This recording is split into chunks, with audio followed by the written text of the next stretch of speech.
Donne-moi la malle, ma petite. J'espère que Dieu me donnera la force nécessaire pour continuer à t'enchanter avec ma musique.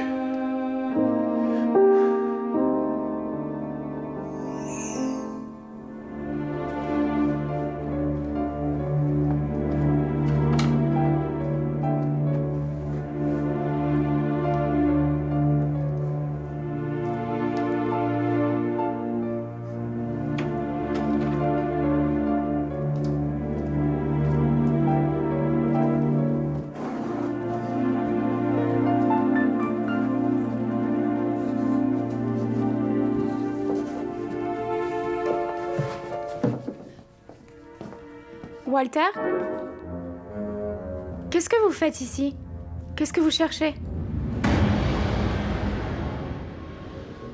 Je la sens plus sûre et plus déterminée. Ça lui a fait du bien de se prendre en main. Attends, mais tu crois qu'elle va affronter Isabelle? Parce que d'après cette sorcière, elle a toutes les chances de gagner. Moi, je ne crois pas qu'elle osera, mais au moins qu'elle défende ses droits et au moins qu'on soit délivré de cette femme. J'espère qu'elle va s'en aller bien loin pour que tout redevienne comme avant. Une histoire assez inexplicable concerne actuellement les habitants de Las Cruces. Un petit village tranquille et éloigné où il ne se passait jamais rien jusqu'à ce qu'un paysan humble et modeste meure, puis ressuscite, au moment où il allait être enterré. Selon le médecin de ce village, Salvador Serinza a souffert d'une attaque de catalepsie. Mais le plus étrange dans toute cette histoire, c'est qu'en se réveillant, il était devenu un intellectuel. Il a immédiatement commencé à lire et à écrire en plusieurs langues. Alors qu'avant qu'il ne souffre de cette attaque, il ne connaissait même pas ses voyelles. C'est vrai. Il a parlé et écrit en présence de beaucoup de gens.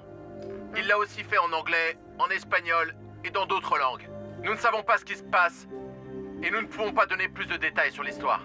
Merci. Merci beaucoup. De rien. Salvador Serinza a été soigné à l'intérieur de cet hôpital.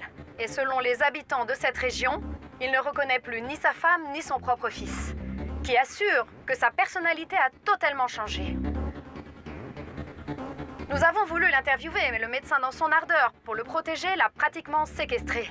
Et il refuse de révéler où il se trouve. Le mystère continue de planer dans les rues de ce village isolé, tandis que ses habitants terrorisés se demandent toujours: qu'est-il arrivé à Salvador Serinza? C'était Paola Jiménez en direct du village de Las Cruces pour le journal de 20h. Tu crois à des histoires comme ça? Ah non, mon frère, c'est pas possible. Ce sont des exagérations de journalistes en quête de sensationnalisme. Les gens, quand ils meurent, on ne peut pas les ressusciter, même en les frappant, voyons. Antonio, s'il te plaît, Madame Isabelle a besoin de toi. Elle t'attend dans sa chambre. À moi? Oui.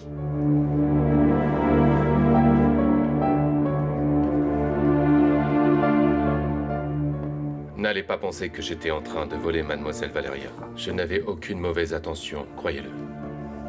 Excusez-moi, mais vous cherchiez quelque chose avec beaucoup d'entrain. Non, vous vous trompez, c'est plus une vieille habitude que j'ai de nettoyer cet endroit.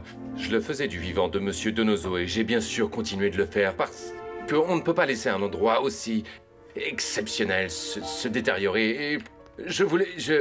Pourquoi êtes-vous si nerveux? C'est que je ne veux pas que vous pensiez que je suis en train de faire quelque chose d'illicite. Promettez-moi de ne rien dire à Madame Isabelle. Je vous promets que je ne dirai rien. Je ne devrais pas non plus être là. Mais ça me fait plaisir de penser qu'il est encore vivant. Et qu'il joue encore du piano. Il vaut mieux que nous sortions avant que quelqu'un ne nous surprenne.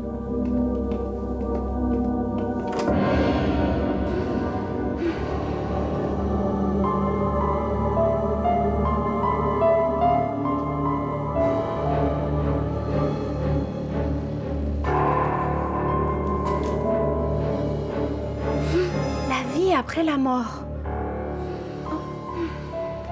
Mademoiselle Valeria, je vous en prie.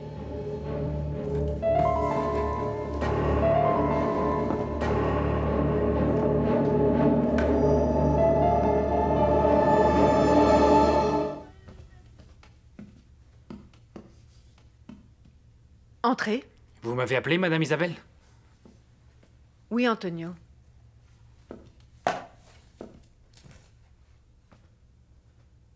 Est-ce que tu as confiance en moi? Oui, je suppose que oui. Tu supposes? J'ai beaucoup de respect pour vous, madame. Alors tu vas me répondre sincèrement. Qu'est-ce qui arrive à Angela? Quelle relation avez-vous avec Gaetana? Aucune. Pourquoi est-ce qu'on en aurait une? Est-ce que tu sais qui est cette femme? Si j'ai bien compris, c'était le professeur de musique de Don Pedro José. C'est une spiritiste, une voyante, et bon, en d'autres termes, une arnaqueuse qui profitait de la trop grande générosité de mon mari. Et je suis très étonnée qu'Angela, Simon et toi-même ayez des relations avec elle. Non, non, c'est faux. Elle est simplement venue pour parler à Angela et pour lui offrir ses services. Des services de quoi? Spiritisme? Probablement. Mais en réalité, Angela a refusé ses services. Et elle a très bien fait.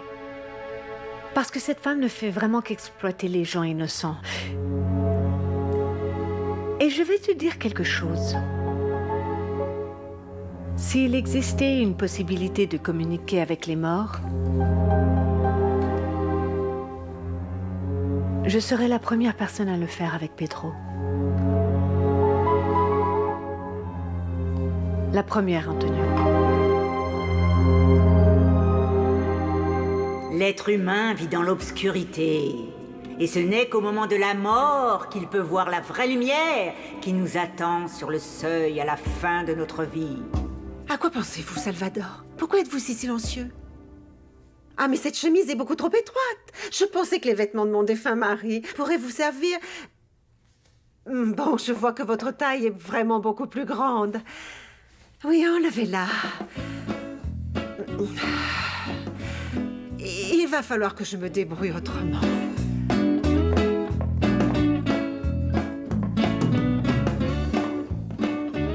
Elle est très petite, vous voyez? Est-ce que vous avez une taille plus grande, mais dans une autre couleur? Laissez-moi vérifier. Et vous m'apportez aussi des pantalons de taille plus grande, n'est-ce pas? Parce que la personne est très grande. D'accord. Vous faites du shopping? Oh, oui, mais ici, il n'y a pas beaucoup de choix, vous savez. Vous m'avez vu hier soir? Où ça? À la télévision. J'ai fait une déclaration sur Salvador Serinza. Ah oui? Non. Je regarde si peu la télévision. En plus, j'aime bien me coucher tôt. Mais vous devez être très content, Campo. Bah, pour dire la vérité, j'aurais vraiment aimé qu'on parle plus de moi. Mais la seule chose qui intéresse ces misérables journalistes, c'est ce foutu paysan. Mais bon, je ne vais pas me plaindre, on va voir ce que ça donne et comment tout ça se termine. On va voir si ces scientifiques comme le docteur Valencia passent à la télé. Oui, si ça se trouve, ils Et vont si passer jamais aussi. ils passent, ils n'auront plus le choix, il faudra bien sortir ce misérable de sa cachette. Madame Lilia, regardez donc si ça peut vous aller. Qu'est-ce que vous achetez? Des sous-vêtements, Campo. Des choses que vous ne devriez pas voir. Pouvez-vous me laisser seule avec ce monsieur, s'il vous plaît? Mais bien sûr. J'aurai sûrement l'opportunité de voir ces sous-vêtements portés par vous. Peut-être un jour.